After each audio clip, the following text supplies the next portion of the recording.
My name's Haley Callan, and about 6 months ago I felt some lumps on the back of my heels, and they had just been growing and growing and had been feeling pain. So I took her to a nurse practitioner who saw her first, stated they thought it was maybe like a gangling cyst, and that we should probably see a podiatrist. I thought it was probably something more than a cyst. So I actually was at work, and I work with Dr. Miller. I see him often on the unit. I am an ICU nurse at NorthBay, and I ran into him at work and told him what was going on with my daughter. I had Haley come in. I looked at her, evaluated her. She has Achilles tendonitis with a kind of a retrocalcaneal exostosis, or a big bump of bone where the tendon inserts. So that's not really easily treated conservatively. So I told her, you know what, Haley, you're going to probably have to have surgery. After looking at the x-rays, it was what he thought. He saw the calcifications that were growing.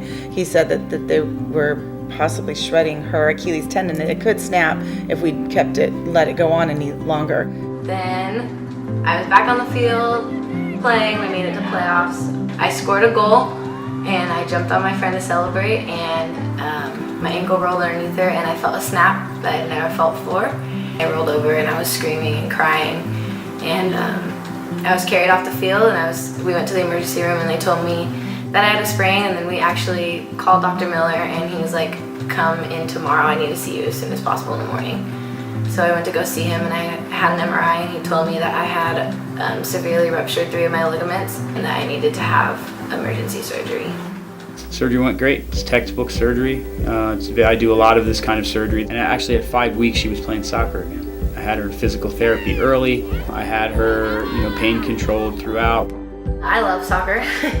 It's my sport. I just love how active it is, how aggressive it is. It's what I do. She's been a leader on the team, and she really enjoys it, and it shows. They went all the way to the finals this year, and it was amazing. Dr. Miller was amazing to work with. He just genuinely cares about his patients, and he cared about me and what my goal was to be done so I could get back on the field of my sport. And as a sports surgeon, we try to do things that are going to give the best long-term outcome for the athlete. Haley, for sure, was a surgical candidate, and I'm glad we did what we did for her. And so having the surgery, thankfully that Dr. Miller caught it before her Achilles actually ruptured, she would have had a lot more surgical post-op and a lot of other problems. I love her. I'm so proud of her, and I'm so happy that she healed, and we had great help. We had a great doctor.